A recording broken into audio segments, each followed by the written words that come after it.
তো ভগবান বললেন জীবের প্রথম গুরু আর শ্রেষ্ঠ গুরুকে কালকে আমরা শুনছিলাম না, আত্মা। জীবের প্রথম গুরু আর শ্রেষ্ঠ গুরুকে আত্মা। নিজের আত্মা থেকে বড় গুরু আর কেউ নেই। তুমি তার কাছে অনেক কিছু শিখতে পাবে। জীব যখন নিজের আত্মার মধ্যে বিচরণ করা শুরু করে দেয়, নিজের আত্মার মধ্যে আনন্দ অনুভব করে, তখন তাকে আত্মানন্দ বলা হয়। কি বলা হয়? আত্মা আনন্দ। আত্মার সঙ্গে রমণ করে তাকে আত্মারাম বলা হয়। তা আত্মারাম কে? আত্মারাম ভগবান। আত্মানন্দ সেই ভগবান। তো কদাচিৎ এক সময় ভগবান দত্তাত্রেয় রূপে, অবধূত রূপে রাজা যদুর নগরে এসে উপস্থিত হয়েছিলেন। তখন মহারাজ যদুকে এই অবধূত দত্তাত্রেয় উপদেশ করলেন যে আমি নিজের বুদ্ধি দিয়ে এই সংসারে যার কাছে যা শিখেছি তাকে গুরু রূপে বরণ করেছি। কেন? এই সংসারে সৎ মার্গ একমাত্র গুরুই দেখাতে পারে। জীবনের অনুভব গুরুর কাছ থেকেই নেওয়া যায়। তার জন্য গুরু কর্ণধারম, জীবনে গুরুর অত্যন্ত প্রয়োজন রয়েছে। প্রেম সে বলো। তা কাকে কাকে গুরু বানিয়েছেন? বলে পৃথিবী বায়ুরাকাশ আপোগ্নিশ্চন্দ্রমা রবি কপোতো অজগরঃ সিন্ধু পতঙ্গো মধুকৃদ গজ মধুহা হরিণো মীনঃ পিঙ্গলাকুরरोर्भकः कुमारी शरकृत् सर्प ऊर्णनाभिषुपेशकृत्। पृथ्वी वायुराकाश আপোগ্নিশ্চন্দ্রমা রবি। পৃথিবী, বায়ু, আকাশ, জল, অগ্নি, চন্দ্র, সূর্য, কপোত মানে কবুতর, যাকে আমরা পায়রাও বলি, অজগর। আচ্ছা, কালকে আমি একটা কথা বলেছিলাম, আগে হয়তো অনেক সময় পাঠে বলেছি, ঘরের মধ্যে বেশি পায়রা থাকাও ভালো নয়। আজকে একজন সজ্জন আমাকে জিজ্ঞাসা করছে, মহারাজজি তাহলে কয়টা পায়রা রাখলে ভালো হয়? হে ভগবান, বলছি এটা তো কোনো শাস্ত্রে লেখা নেই ভাই যে 3টা পায়রা রাখা ভালো বা 4টা পায়রা রাখা ভালো। এটা বলা আছে বেশি পায়রা থাকা ভালো নয়। তাহলে মহারাজ কম থাকলে ঠিক আছে তো? বেশি যদি ভালো না হয় অবভিয়াসলি তাহলে কম থাকলেই ভালো আর কি। না, ঘরের মধ্যে আমাদের পায়রার বাসা করা আছে।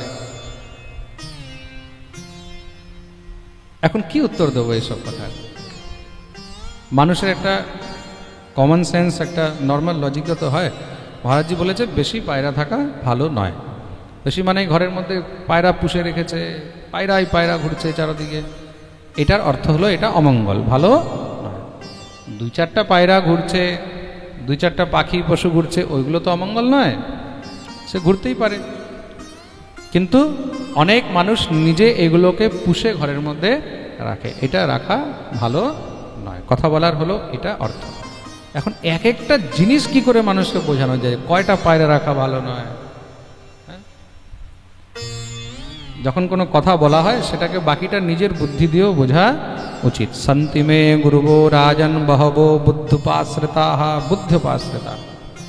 এখানে অবধূত উপাখ্যানে দত্তাত্রেয় মহারাজ যদুকে বলছেন সব জায়গায় শুধু শুনেই কিন্তু বুঝবে না, পড়েই বুঝতে পারবে না, সেখানে নিজের বুদ্ধিরও একটু উপযোগ করতে হবে। প্রেম সে বলো। এটা হলো সহজ সরল কথা।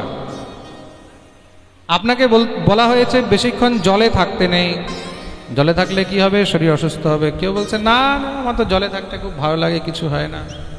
কেন? হাতিও জলে থাকে, মহিষও জলে থাকে, তো আমরা জলে থাকলে কি হলো? ভাই, হাতির চামড়া, মহিষের চামড়া আর তোমার চামড়ার মধ্যে অনেক ডিফারেন্স আছে। হাতি 5 ঘন্টা জলে থাকবে, মহিষ 10 ঘন্টা জলে থাকবে, তাও তাদের চামড়া নষ্ট হবে না। তুমি 1 ঘন্টা জলে থাকো, তারপরে দেখবে তোমার চামড়াগুলো কি হবে। 1 ঘন্টা 2 ঘন্টা পরে তুমি চামড়া যখন এরকম ডলবে না, চামড়া উঠে যাবে। তোমার চামড়ার মধ্যে সেই সামর্থ্য নেই যে 2 ঘন্টা জলটাকে অ্যাবজর্ব করতে পারে। তার জন্য ডাইরেক্ট মেডিকেল সায়েন্স বলছে বেশিক্ষণ জলে থাকতে নেই, বাকিটা নিজের বুদ্ধি ইউজ করতে হবে কেন থাকতে নেই। ঠিক আছে না? অনেক কারণ, আমি তো সিম্পল একটা এক্সাম্পল দিলাম শুধু চামড়া নিয়ে, কারণ অনেক হতে পারে। ঠিক আছে, আগেকার দিনে বলছে আপনি যখন ঘর থেকে বেরোবেন তো ঘরের দুয়ারে মানে চৌখাটে পা দিয়ে বেরোতে নেই।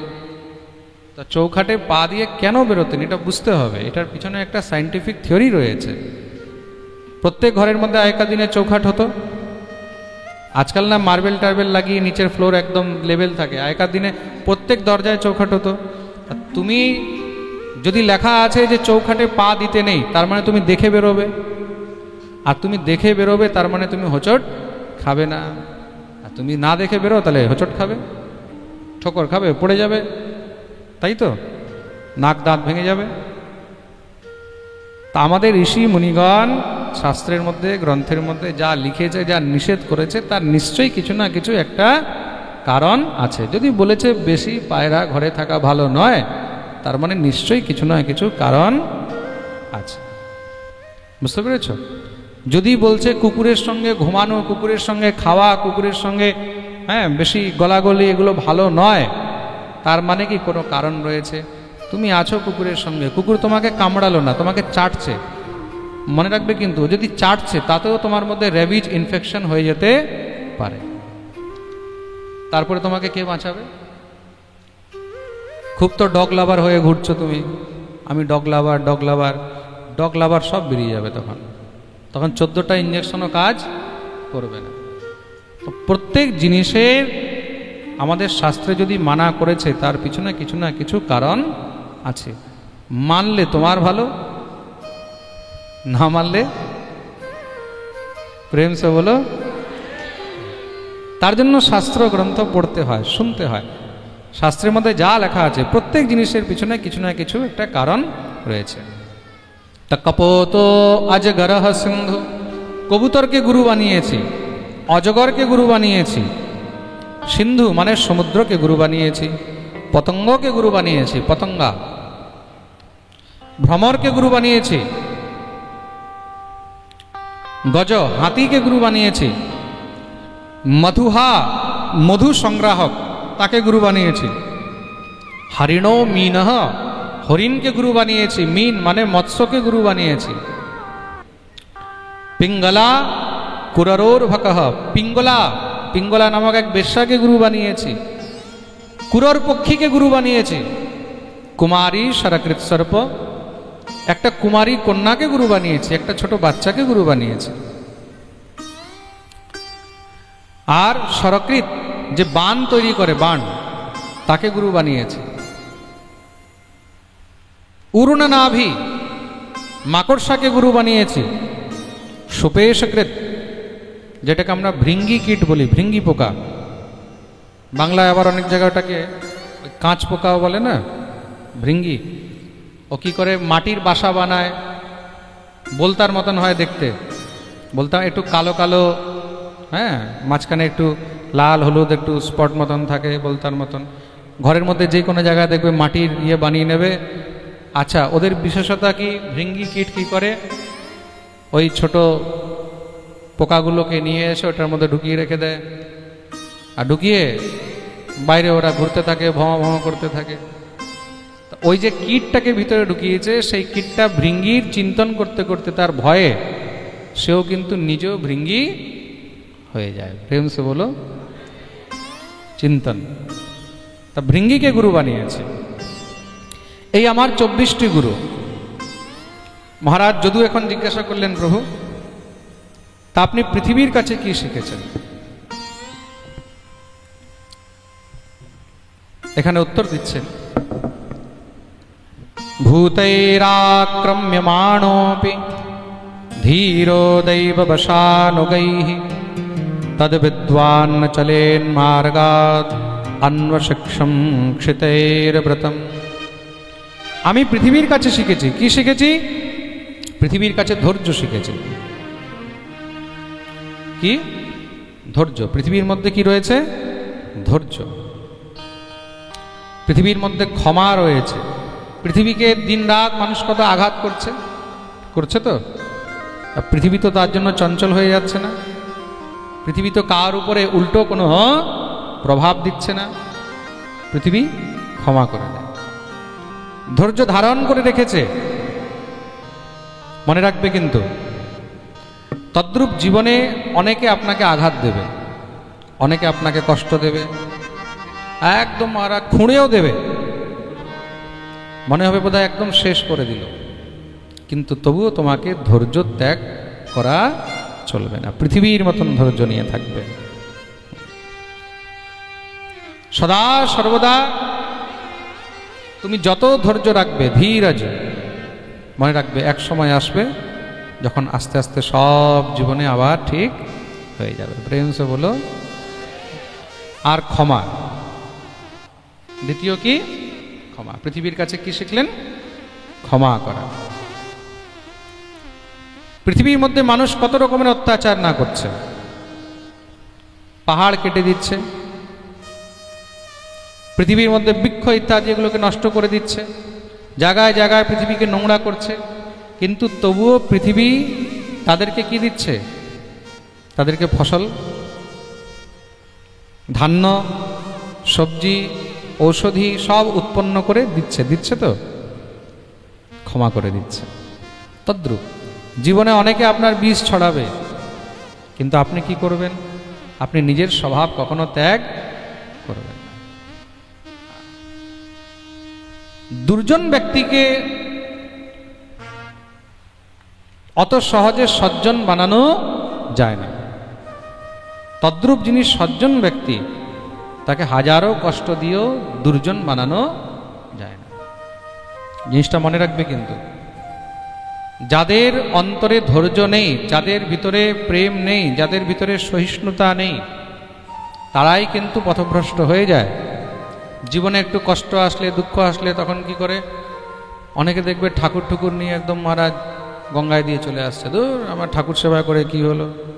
হ্যাঁ, বস্তায় বন্ধ করে ফেলে দিচ্ছে। আমি এত পাঠ করছি, পুজো করছি, আমার সঙ্গে এই হলো, আমার এই হলো, আমার সেই হলো। ভগবানকে দোষ দিচ্ছে। কালহি কর্মহি মিথ্যা দোষ লাগায়। ভগবানকে দোষ দিয়ে কোনো লাভ নেই। খুব মন দিয়ে শুনবে কিন্তু, ভগবানকে দোষ দিয়ে কোনো লাভ নেই। সময়ের চক্র ঘুরছে, সবসময় তো আর 12টা বেজে থাকে না, সবসময় 2টোও বেজে থাকে না। কখনো 6টাও বাজবে, কখনো 9টাও বাজবে, কখনো 3টেও বাজবে। তার সময়ের চক্র ঘুরছে।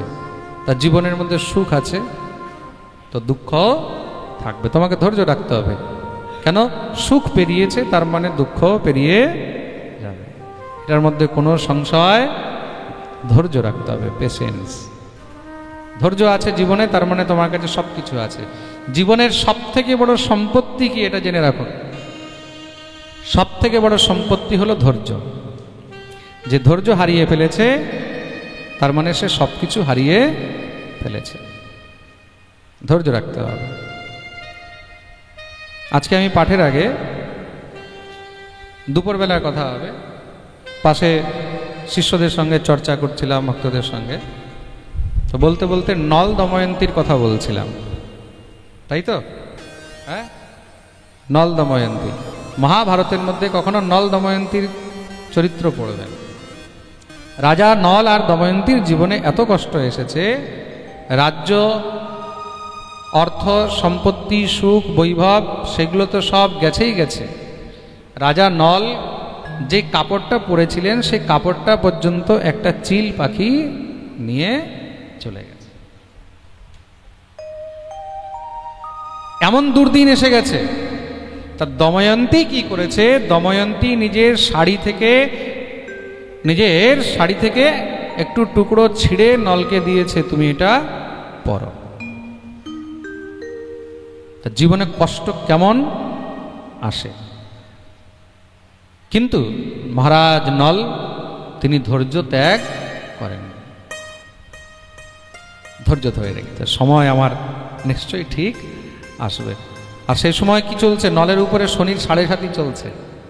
কি চলছে? শনির 7.5 চলছে। কিন্তু যেরকম এখন শুরু হয়ে গেছে শনির 7.5 কাদের উপরে? যাদের মেষ রাশি, মনে রাখবে, যাদের মেষ রাশি আছে তাদের উপরে এখন শনির 7.5 শুরু হয়েছে। মকর রাশির উপরে শেষ হলো, মেষের উপরে শুরু হয়েছে। তা যাদের যাদের মেষ রাশি আছে, হ্যাঁ, এখন থেকে একটু সাবধান থাকবে। প্রেম সে বলো। তা সেই সময় রাজা নলের উপরে শনির 7.5 চলছে। একদম যেরকম ওই কলুর মধ্যে, ধানির মধ্যে যেরকম সরষকে একদম দুছড়ে মুচড়ে তারপরে তেল বের করে দেয়, তদ্রূপ শনি যখন শনির 7.5 চলে তখন শনি কি করে? একদম তাকে ভালো করে একদম তেল বের করে দেয়। প্রেম সে বলো। তা রাজা নল আর দময়ন্তীর অবস্থা খারাপ করে দিয়েছে। নল সেই অবস্থায় নিজের স্ত্রীকে পরিত্যাগ করে দিয়ে চলে গেলেন। কেন? যদি আমার কাছে, আমার উপরে এখন শনির 7.5 চলছে, আমার কপালে এখন কষ্ট চলছে, আমার কাছে যদি সে থাকে তাহলে সেও কষ্ট ভোগ করবে। তা রাজা নল অনেকবার বলেছে দময়ন্তীকে তুমি বাপের বাড়ি চলে যাও, সেও এমন পতিব্রতা, সে স্বামীকে ছেড়েই যাচ্ছে না। সে দেখছে এমন কষ্টে আমি কি করে স্বামীকে ছেড়ে যাই। তো নল দেখলেন আমাকেই ছেড়ে যেতে হবে। তা নল নিজেই, যখন দময়ন্তী শুয়ে রয়েছে গাছের তলায় দুজন, নল দময়ন্তী হঠাৎ চুপচাপ রাত্রির অন্ধকারে নল তাকে ত্যাগ করে চলে গেলেন। কেন? আমি চলে গেলে তখন তো তার কাছে আর কোনো উপায় থাকবে না, বাপের বাড়ি যাবে, একটু সুখে শান্তিতে থাকবে। দময়ন্তী বাপের বাড়ি চলে গেলেন। বিদর্ভ নরেশের কন্যা বিদর্ভ রাজ্যে চলে গেলেন পিতার কাছে। নল সেখান থেকে চলে গেছেন অযোধ্যায়। অযোধ্যা নরেশের কাছে নল চাকরি শুরু করেছেন। নল ভালো দাবা খেলতে পারতেন, ভালো দাবা স্পেশালিস্ট ছিলেন। যেরকম যুধিষ্ঠিরও কিন্তু খুব ভালো দাবা খেলতেন। ভালো দাবা খেলাড়ি, ভালো দাবার প্লেয়ার হয়ে যুধিষ্ঠির হেরে গেলেন শকুনির কাছে। কেন? শকুনি তো ছল চাতুরি নিয়ে খেলেছে, আর যুধিষ্ঠির তো একদম নির্মল মন নিয়ে খেলেছে। তদ্রূপ রাজা নলেরও এই দাবা খেলতে গিয়ে সব কিছু চলে গেছিল ছোট ভাইয়ের সঙ্গে। অনেক বড় নলের কাহিনী আছে। তো মূল কথার অর্থ, রাজা নল চলে গেলেন অযোধ্যা নরেশের কাছে। অযোধ্যা নরেশের প্রিয় পাত্র হয়ে গেছেন। কেন? দাবা শেখায় ওনাকে। এদিকে বছরের উপরে বছর কেটে গেছে। দময়ন্তী দেখলো যে এখন তো আমার স্বামীর কোনো খোঁজ খবরই নেই, এতদিন হয়ে গেল। তখন তিনি কি করলেন? দময়ন্তী তখন একটা চালাকি করলেন যে আমার স্বামী তো আমার কাছে আসছেও না, আমি আমার স্বামীকে পাবো কি করে, দীর্ঘদিন হয়ে গেল। তখন তিনি একটি যুক্তি করলেন। তার মাতা পিতা খুব তাকে বারবার বলছে তুমি বিয়ে করে নাও, আর একটা বিয়ে করে নাও, একটা বিবাহ করে নাও। দময়ন্তী তো দীর্ঘদিন ধরে মানা করেই যাচ্ছে না, আমি বিবাহ করব না, আমি আমার স্বামীকে ছাড়া আর কাউকে জানিও না, চিনিও না। দময়ন্তী বললেন ঠিক আছে, তাহলে আমি এবার বিবাহ করব। যখন দীর্ঘ বছর, কয়েক বছর পেরিয়ে গেছে, আমি বিবাহ করব, যাও প্রত্যেক রাজ্যে যত রাজা আছে সবাইকে নিমন্ত্রণ করে দাও, স্বয়ংবর হবে। তা প্রত্যেক, আর দময়ন্তী তখনকার সময় রাজকুমারী রানীদের মধ্যে শ্রেষ্ঠ, পরম সুন্দরী, তাকে বিবাহ করার জন্য সব রাজারাই একদম তৈরি হয়ে বসে আছে। চারদিকে বিবাহের নিমন্ত্রণ পাঠানো হয়েছে, আর বিবাহের কার্ড চলে গেছে অযোধ্যা নরেশের কাছে। আর কার্ডটা নিয়ে পড়তে দিয়েছে কাকে? নলকে। দেখো তো কার্ডে কি লেখা আছে? বিদর্ভ নন্দিনী দময়ন্তীর বিবাহ স্বয়ংবরে আয়োজন করা হচ্ছে, তার জন্য সমস্ত আর্যাবর্তে রাজাদেরকে আমন্ত্রণ করা হলো। তার মধ্যে হে অবধপতি, হে অযোধ্যা নরেশ, আপনাকেও আমন্ত্রণ করা হয়েছে। শুনেই তো নলের টেনশন হয়ে গেছে, আমার স্ত্রী, সে আবার বিবাহ করবে। নলে তো চিন্তা হয়ে গেছে না। সেই অবস্থায় তখন অযোধ্যা নরেশকে নিয়ে নল গেলেন, সেখানে উপস্থিত হয়েছেন। দময়ন্তী নলকে চিনতে পেরেছে, চিনতে পেরে সঙ্গে সঙ্গে নলের গলায় মালা পরিয়ে দিয়েছে। সময় যখন খারাপ হয় তখন দেখবেন আপনার সঙ্গে সব কিছু খারাপই খারাপ হবে, তখন আপনার বুদ্ধিও কাজ করবে না। আর সময় যখন ভালো হবে তখন দেখবেন আপনার সঙ্গে সব কিছু ভালোই ভালো হবে, তখন আপনার বুদ্ধিও ভালো কাজ করবে। দময়ন্তী এতদিন কেন এই চিন্তাটা করেনি? সময় ভালো এসেছে, দময়ন্তীরও মাথার মধ্যেই বুদ্ধি এসেছে, এরকম করলে যখন আমার স্বামী কোথাও না কোথাও থেকে খবর পাবে, সে নিশ্চয়ই আমার কাছে আসবে। কেন? তিনিও আমাকে খুব ভালোবাসেন, ঠিক না? সময় ভালো এসেছে। নল এতদিন ধৈর্য রেখেছেন, তার জন্য বলে না, সব্র কা ফল মিঠা হতা হ্যায়। প্রেম সে বলো। তা পৃথিবী থেকে কি শিখেছেন? ধৈর্য। কি শিখলেন? ধৈর্য। জীবনে ধৈর্য কিন্তু রাখতেই হবে আপনাকে। ধৈর্য নেই মানে জীবনে আপনি কখনো কিচ্ছু করতে পারবেন না। দ্বিতীয় গুরু হলেন বায়ু। দ্বিতীয় কে? বায়ু। বায়ুর কাছে কি শিখেছেন? পার্থিবেষু দেহেষু প্রবিষ্টস্তদ্গুণাশ্রয়ঃ গুণৈর্ন युज्यते योगी গন্ধর্বয়ায়ুরিবাত্মদৃক্। বায়ুর কাছে কি শিখলেন? এই সংসারে বায়ু যতটুকু প্রয়োজন হয় ততটুকুই কিন্তু গ্রহণ করে। প্রয়োজনের বাইরে বায়ু কোনো জিনিস গ্রহণ করেন না। বায়ুর নিজের কোনো অস্তিত্ব নেই, কিন্তু বায়ুকে ছাড়া কেউ চলতে পারে না। আমরা দেখছি হাওয়া, হাওয়ার সঙ্গে গন্ধ পাচ্ছি। গন্ধটা কি হাওয়ার মধ্যে আছে? বায়ুর মধ্যে কোনো গন্ধ আছে কি? বায়ুর মধ্যে গন্ধ নেই। বায়ু তো হলো সম্বাহক, বাহক। গন্ধটা কিসের? পৃথিবীর। গন্ধটা কিসের? পৃথিবীর। গন্ধটা কিসের? বৃক্ষের। গন্ধটা কিসের? ফুলের। কিন্তু সেটাকে বয়ে নিয়ে যাচ্ছে কে? বায়ু।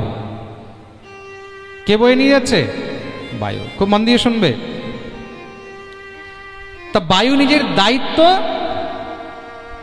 নিজের দায়িত্বটাকে পালন করছে। তা বায়ুর কাছে আমি কি শিখলাম? বায়ুর কাছে আমি এটাই শিখেছি, জীবনে যা দায়িত্ব আছে সেই দায়িত্বটাকে পালন করে চলো। সেটা নিয়ে কখনো অভিমান বা বিকার রাখতে নেই যে এটা আমার। বায়ু সর্বত্র বিচরণ করছে, কিন্তু বায়ু সর্বত্র বিচরণ করছে, কিন্তু কখনো কোনো জিনিসের প্রতি তার আসক্তি থাকে না। বায়ু সুন্দর হাওয়াকেও নিয়ে চলছে, আবার বায়ু দুর্গন্ধকেও নিয়ে চলছে। কিন্তু কোথায় একটা কুকুর মরে আছে, গরু মরে আছে, তা তার মধ্যে যে দুর্গন্ধ, সেই দুর্গন্ধটা আমরা কার মাধ্যমে পাচ্ছি বলো? বায়ু।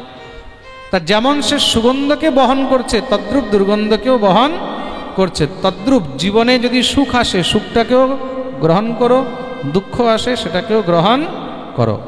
কখনো অভিমান করবে না। জীবনে যা কিছু করবে সেটাকে দায়িত্ব মনে করে করবে, যে জীবন পেয়েছি আমাকে এটা করতে হবে, দায়িত্ব। তার মধ্যে কখনো অভিমান করবে না। তুমি কোনো ভালো কাজ করলে তার মধ্যে অভিমান করবে না, না, না। তো পৃথিবীর কাছে হ্যাঁ পৃথিবী, তার কাছে শিখলেন বায়ু, দ্বিতীয় গুরু। আর তৃতীয় হলেন আকাশ। তৃতীয় গুরুকে আকাশ। আকাশের কাছে কি শিখেছেন? ত্যাগ। কি শিখেছেন? ত্যাগ। আকাশের মধ্যে কি হয়? মেঘ সঞ্চয় হয়, মেঘের মধ্যে জল আসে। আকাশ কি করে? সেগুলোকে ধরে রাখে, কি করে? দিয়ে দেয়। আকাশের কাছে শিখেছেন। কত মেঘ আসে আর কত চলে যায়, কিন্তু আকাশ তার প্রতি কোনো মোহ রাখে না, ত্যাগ করে দেয়। তদ্রূপ সাধককে এই সংসারের মধ্যে ত্যাগী হওয়া উচিত। কোনো বস্তুর প্রতি কখনো কোনো মোহ রাখা উচিত নয়। প্রেম সে বলো। কোনো বস্তুর উপরে কখনো মোহ রাখবে না। কেন? শাস্ত্র বলছে মোহতে নরকে গতিহি। একমাত্র মোহ কিন্তু আপনার নরকে যাওয়ার কারণ হয়ে দাঁড়ায়। আপনি যে কাপড়টা পরে আছেন, এই কাপড়টাও কিন্তু একটা মোহের কারণ হয়ে যায়। মোহ যে কোনো বস্তুর হতে পারে। আমরা তো মোহের মধ্যেই রয়েছি। স্ত্রী, পুত্র, ঘর, বাড়ি, টাকা, সম্পত্তি, যশ, বৈভব, সব কিছুই তো মোহ আছে। মোহ থেকে মুক্ত হতে হবে। ভগবত প্রাপ্তি তখনই সম্ভব যখন আপনার অন্তরে কোনো মোহ থাকবে না, কোনো বস্তুর প্রতি কোনো মোহ রাখবেন না।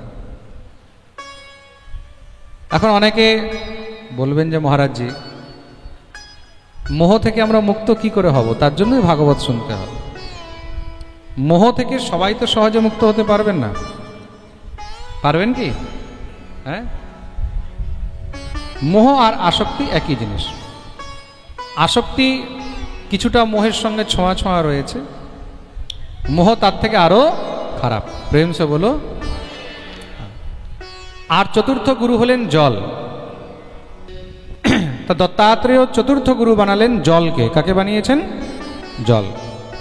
খুব মন দিয়ে শুনবে কিন্তু।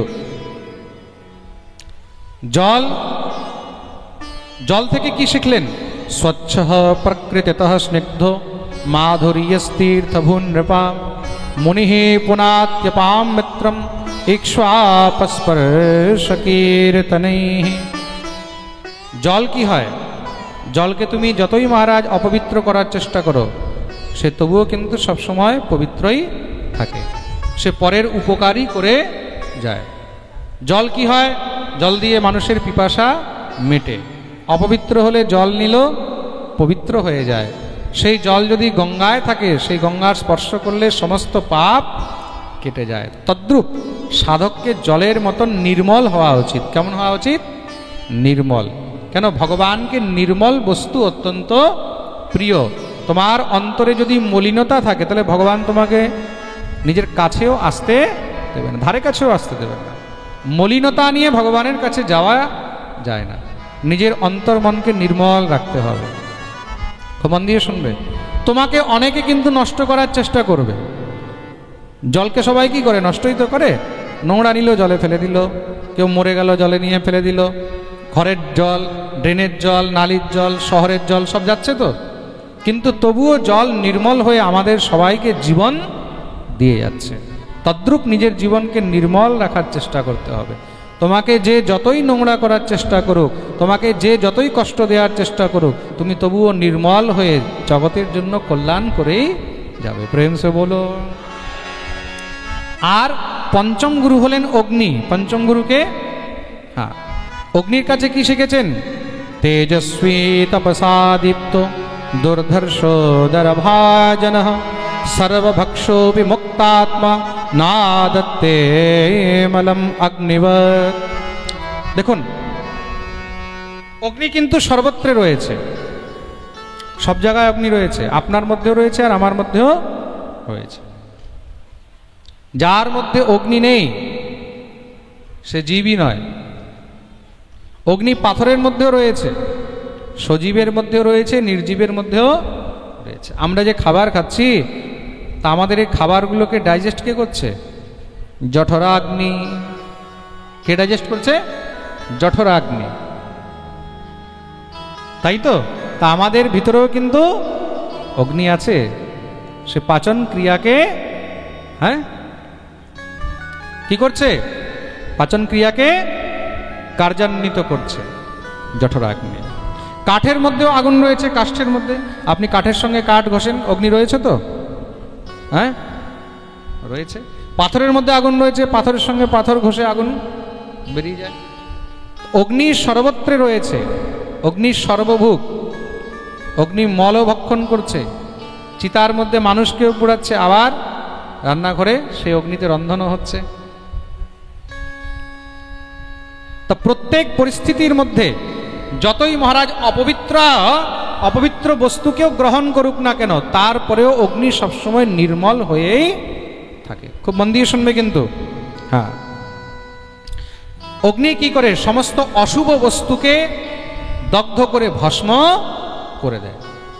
তা শুভাশুভ জীবনের মধ্যে অনেক কিছু আসবে, তার মধ্যে যত অশুভ জিনিস আছে সেগুলোকে অগ্নির মতন নিজের ব্যক্তিত্বের সামনে জ্বালিয়ে ভস্ম করে দিতে হবে। প্রেম সে বলো। হ্যাঁ, এটা অগ্নির কাছে স্বয়ং শ্রী দত্তাত্রেয় ভগবান শিক্ষা গ্রহণ করেছেন। ষষ্ঠম গুরু হলেন চন্দ্র। ষষ্ঠ গুরুকে চন্দ্র।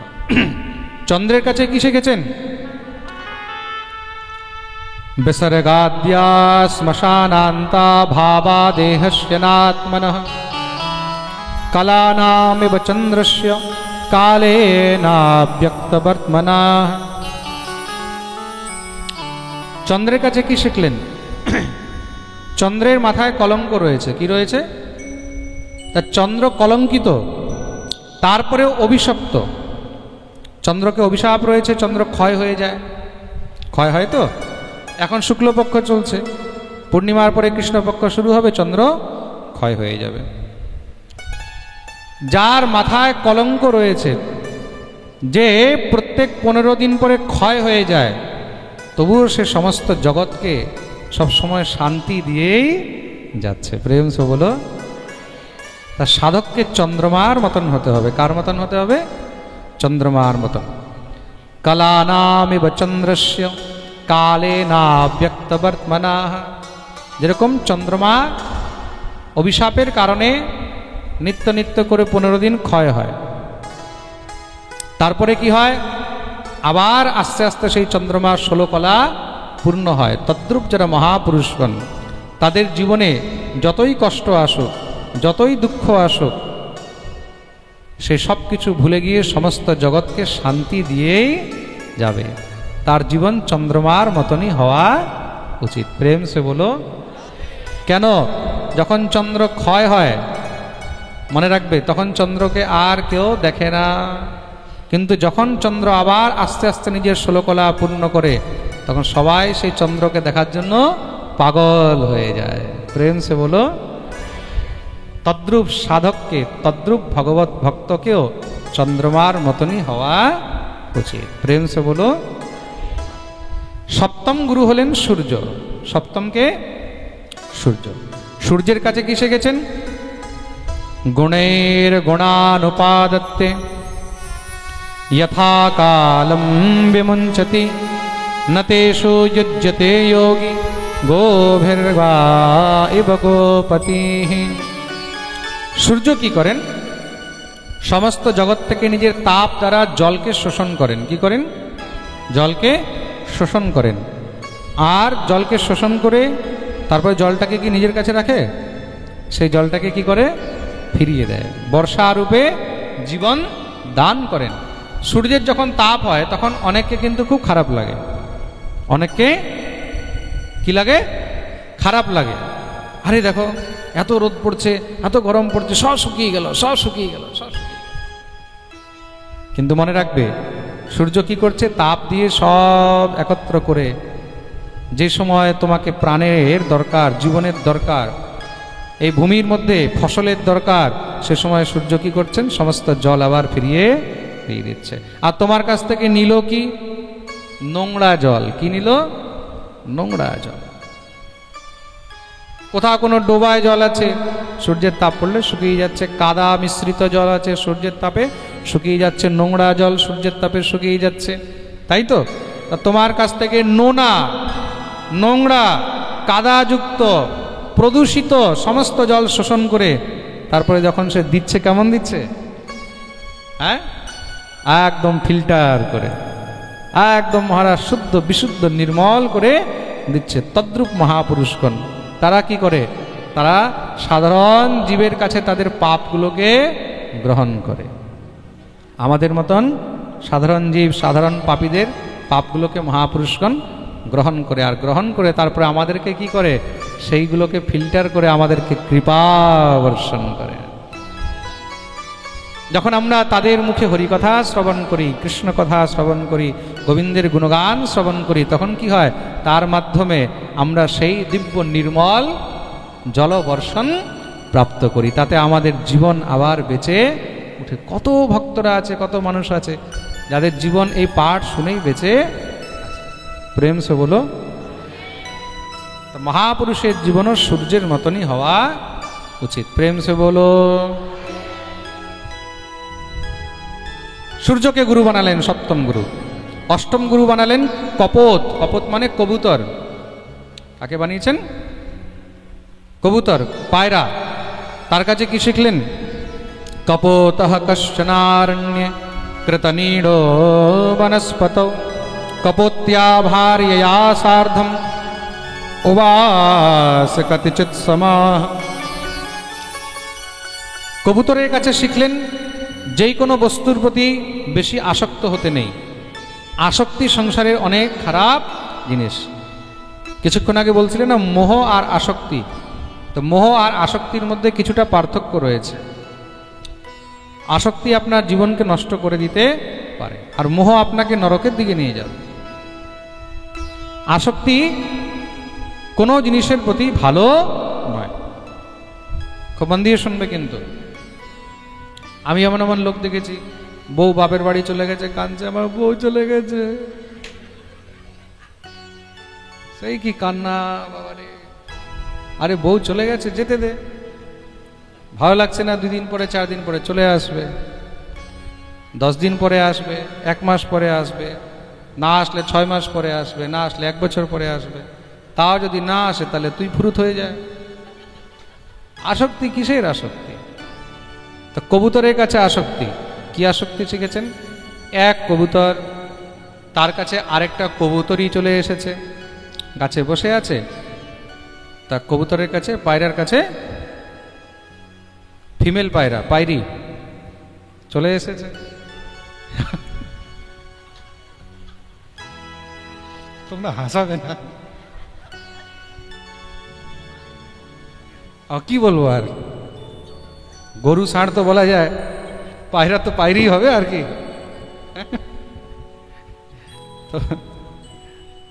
দুইজনের মধ্যে প্রেম হয়ে গেছে। আমরা পায়রা দিয়ে মনে পড়লো, আমি যখন স্কুলে পড়ি আমাদের বৃন্দাবনে হাজারিমল সোমানী নগরপালিকা ইন্টার কলেজ, তা আমাদের স্কুলের মধ্যে রোজ মানে যখন পিটি হতো, পিটি পিরিয়ডের সময় ওখানে পায়রার দল এসে বসতো। সব পায়রাগুলো বসে আছে, ওগুলোর মধ্যে একটা সাদা পায়রা বসতো। তা একদিন আমাকে আমারই এক ক্লাস ফেলো বলছে, গোবিন্দ দেখ, এই সব পায়রাগুলো কালো, ওই একটা সাদা এখানে বসে বসে। তা আমি ওখানে একটা বড় ঘরের বউ ফেসে গেছে, সাদা ধবধবে কালোগুলোর মাঝখানে ফেসে গেছে। কিছুদিন পরে সাদা পায়রাটা আসে না, আমাকে বলছে দেখ আজকে আসেনি। আমি তো ভুল বুঝেছে, চলে গেছে।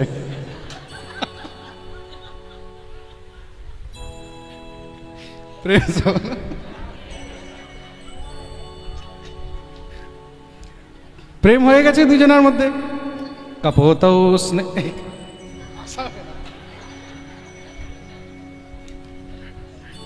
কপোতৌ স্নেহ গুণিত হৃদয় গৃহধর্মিণৌ দৃষ্টিম দৃষ্টাঙ্গমঙ্গেন বুদ্ধিম বুদ্ধ্যা ববন্ধতু।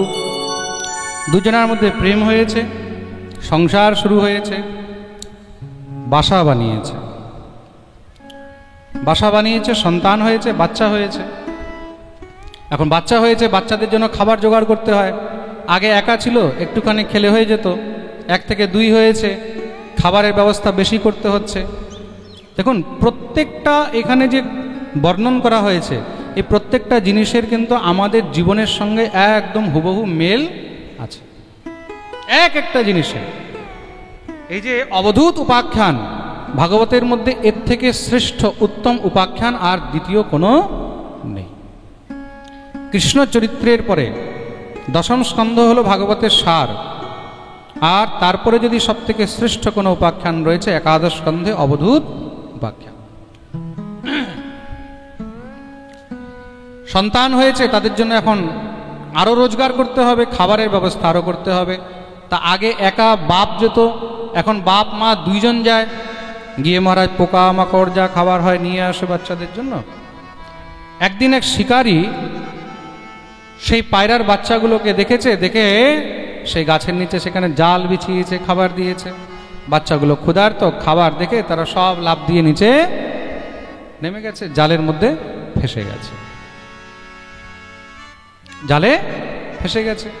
এখন সেই পায়রা আর তার স্ত্রী যখন এসেছে, এসে যখন বাচ্চাদেরকে জালের মধ্যে ছটপট করতে দেখেছে, তার স্ত্রী তখন বাচ্চাদের মোহে আর থাকতে পারল না, সেও সেই বাচ্চাদের কাছে ঝাঁপ দিয়ে পড়ে গেল, সেও জালে ফেসে গেছে। শিকারী এখনো বসে আছে, কেন? ও তো দেখতে পাচ্ছে আরেকটা এখনো বাকি আছে।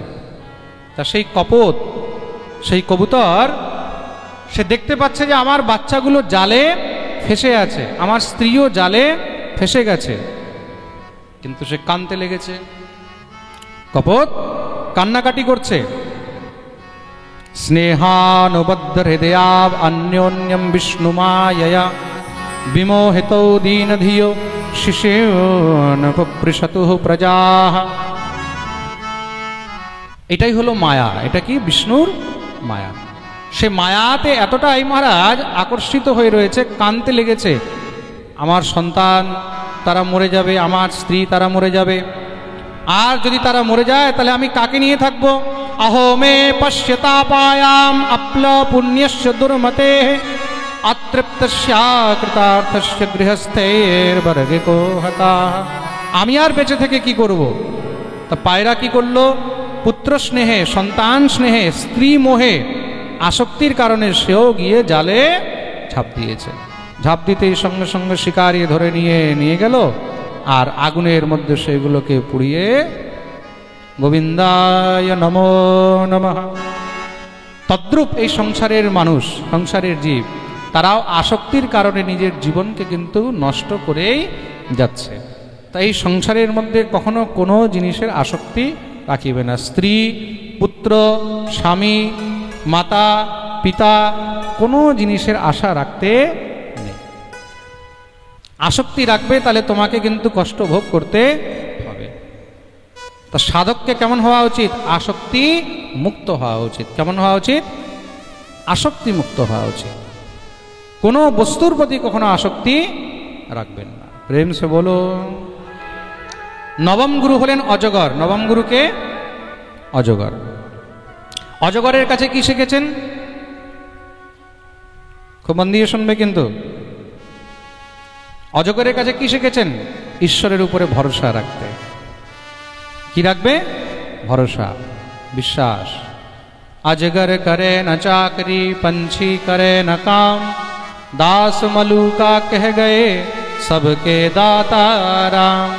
অজগর কোথাও যায় না, জায়গাতেই পড়ে থাকে, তাই তো? শুয়ে আছে। শয়িতাহা নিভূরিণী নিরাহারো অনুপক্রম। খাবার পায়নি, নিরাহার থেকেও পড়ে আছে। অজগর তো লাফালাফি করে না, দৌড়াদৌড়ি করে না, কিচ্ছু করে না, পড়ে থাকে, কিন্তু তবুও তার আহার আপনি আপ জোগাড় হয়ে যায়। অজগর ঘুমিয়ে আছে, আপনি আপ দেখবে ঘুরতে ঘুরতে ইঁদুর তার কাছে চলে আসলো, খপ করে টান দেবে, আরামসে বসে বসে খেয়ে নেবে। তা ভগবানের উপরে ভরসা রাখো। কি রাখো? ভরসা। সে তোমাকে জন্ম দিয়েছে, তার মানে তোমার আহারেরও ব্যবস্থা করে রেখেছে। বেশি লাফাবার কোনো দরকার নেই, সে তোমার সমস্ত ব্যবস্থা করে রেখেছে। এটা হলো ভরসা, বিশ্বাস। কার প্রতি? সুতরাং সাধককে ঈশ্বরের উপরে বিশ্বাস রাখতে হবে। মনে রাখবে, जब दांत नहीं तब दूध दियो, अब दांत दियो तो कछु और भी देगो। যখন দাঁত ছিল না তখন ভগবান মায়ের বুকে দুধ দিয়েছেন তো, দুগ্ধ পান করে জীবিকা নির্বাহ হয়েছে। দাঁত যখন দিয়েছে তার মানে ভগবান তার জন্য ব্যবস্থা নিশ্চয়ই দিয়েছেন। প্রেম সে বলো। তার জন্য অজগরের কাছে শিখলেন। কি শিখলেন? জোরে বলো। ভরসা, বিশ্বাস ঈশ্বরের প্রতি। নবম গুরু হলো সিন্ধু। নবম গুরুকে? সিন্ধু মানে সমুদ্র। সমুদ্রের কাছে কি শিখেছেন? মুনিহি প্রসন্ন গম্ভীর দুর্বিগ্রাহ্য দুরত্যয়। সমুদ্রের কাছে শিখেছেন গম্ভীর থাকা। কেমন থাকা? সমুদ্রের মধ্যে জোয়ার আসে, ভাটা আসে, কিন্তু কখনো সমুদ্র নিজের সীমা লঙ্ঘন করে না। বর্ষাকালে কত জল যাচ্ছে সমুদ্রে, বিচার করে দেখুন। নদীর মধ্যে একটু জল বাড়লেই কি হয়? বন্যা চলে আসে, তাই তো? এখন আমাদের বৃন্দাবনেও বন্যা চলছে কিন্তু। হ্যাঁ, আজকে আমি সকালেই ফোনে কথা বলছি, আমাকে বলছে চারদিকে জল উঠে গেছে, যমুনার ধারে ধারে সব জল উঠে গেছে, কেশিঘাট ডুবে গেছে, পানিঘাট ডুবে গেছে, জগন্নাথ ঘাট ডুবে গেছে, বরা ঘাট ডুবে গেছে, চিরঘাট ডুবে গেছে, মদনমোহন ঘাট ডুবে গেছে। হ্যাঁ, আর ওদিকে আবার প্রয়াগ, এদিকে আমাদের বৃন্দাবনে এখন প্রচুর জল চলছে। আমাদের তো কেশিঘাটের কাছেই ঘর, গোপীনাথ বাজার, চট করে জল উঠে যায়। তা নদী একটু জল হলেই তখন ধৈর্য হারিয়ে দেয়, তাই তো? কিন্তু সমুদ্র যদি ধৈর্য হারিয়ে দেয় তাহলে কি হবে ভাবো? কেউ বাঁচবে? প্রলয় হয়ে যাবে। তা সমুদ্রের কাছে যতই অপার জল আসুক না কেন, সব কিছু অবজার্ভ করে নেয়, সব গ্রহণ করে না। এই জলগুলো যাচ্ছে কোথায়? সমুদ্রেই তো যাচ্ছে। তো সমুদ্রকেও বেড়ে যাওয়া উচিত, সমুদ্র তো বাড়ছে না, সমুদ্র যেখানে ছিল সেখানেই আছে। তদ্রূপ সাধককে গম্ভীর থাকা উচিত। জীবনে যা কিছুই মহারাজ হোক না কেন, যত বড় জোয়ার আসুক, ভাটা আসুক, বুঝতে পেরেছ, সবসময় গম্ভীর থাকবে, স্থির থাকবে, কখনো নিজের গাম্ভীর্যতাকে হারাবে না। প্রেম সে বলো। সমুদ্রবৎ থাকবে, কার মতন? সমুদ্রের মতন। এই হলো নবম গুরু। আর দশম গুরু হলো পতঙ্গা। দশম গুরুকে পতঙ্গা। পতঙ্গা কি হয়?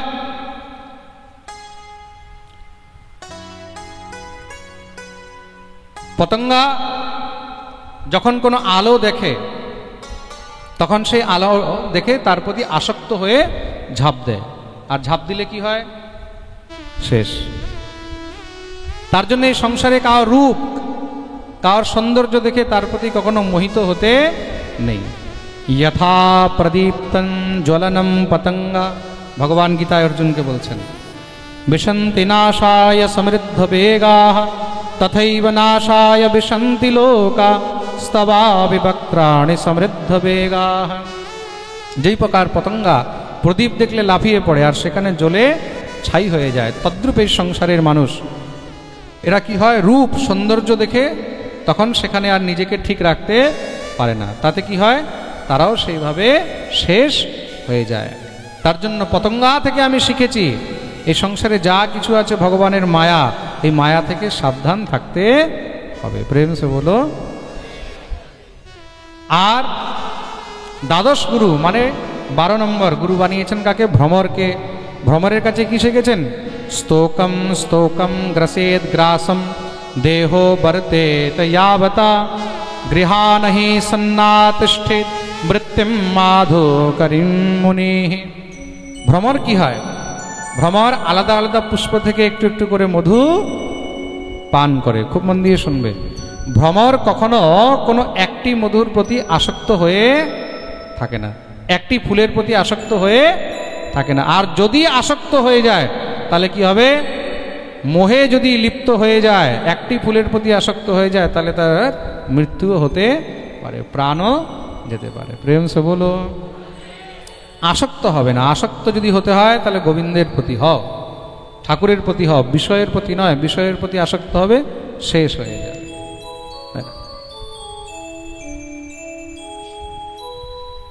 ভ্রমর কি করে? কোনটা বড় ফুল কোনটা ছোট ফুল এগুলো দেখে। বড় হোক ছোট হোক, যেখান থেকে মহারাজ মধু পেল, পান করলো, উড়ে চলে গেল। আসক্তি রাখে না কিন্তু। আর যখনই আসক্তি রাখে তখনই শেষ। ভ্রমর আসক্তি রেখেছে একদিন কার মধ্যে? বলে পদ্ম ফুলের মধ্যে। পদ্ম ফুলে আসক্তি রেখেছে, পদ্ম ফুলের গন্ধ এত সুন্দর, তার মধু পান করে সেখানেই বসে গেছে। আর যখন বসে গেছে, সূর্য অস্ত হয়েছে, কুমুদিনী মুদিত হয়ে গেছে, ভ্রমর ভিতরে ফেসে গেছে। এবার তো ভ্রমরের চিন্তা হয়ে গেছে কি হবে। তাও মনে মনে ভাবছে, রাত্রির গমিষ্যতি ভবিষ্যতি সুপ্রভাতম ভাস্বানুদেশ্যতি হসিষ্যতি পঙ্কজশ্রী ইত্থম বিচিন্তয়তি কোশগতে দ্বিরেফে হা হন্ত হন্ত নলিনীম গজ উজ্জহার। ভাবছে ভ্রমর, পদ্ম ফুলের মধ্যে বন্ধ আছে তো, ওই যে আসক্ত হয়ে গেছে। তদ্রূপ জীব কি হয়? কারোর না কারোর প্রতি আসক্ত হয়ে যায়। আসক্ত হয়ে তারপর বেরোতে পারে না। সে ভাবছে একদিন বেরিয়ে যাব, একদিন বেরিয়ে যাব, কিন্তু আর বেরোতে পারে না। ভ্রমরও চিন্তা করছে আমি বেরিয়ে যাব, বেরিয়ে যাব, বেরিয়ে যাব, বেরিয়ে যাব। সকাল হবে, রাত্রির গমিষ্যতি ভবিষ্যতি সুপ্রভাতম। রাত পেরোবে, সকাল হবে। যখন সকাল হবে, ভাস্বানুদেশ্যতি হাসিষ্যতি পঙ্কজশ্রী, তখন কি হবে? ভানু উদয় হবে, সূর্য উদয় হবে, পদ্মফুল আবার ফুটবে। আমি সঙ্গে সঙ্গে বেরিয়ে চলে যাব। মানে আমার এখন টাইম খারাপ চলছে, ভালো হয়ে যাবে, আমি বেরিয়ে যাব। না না না না না, সময় যেমনই চলুক না কেন তোমাকে সাবধান থাকতে হবে। প্রেম সে বলো।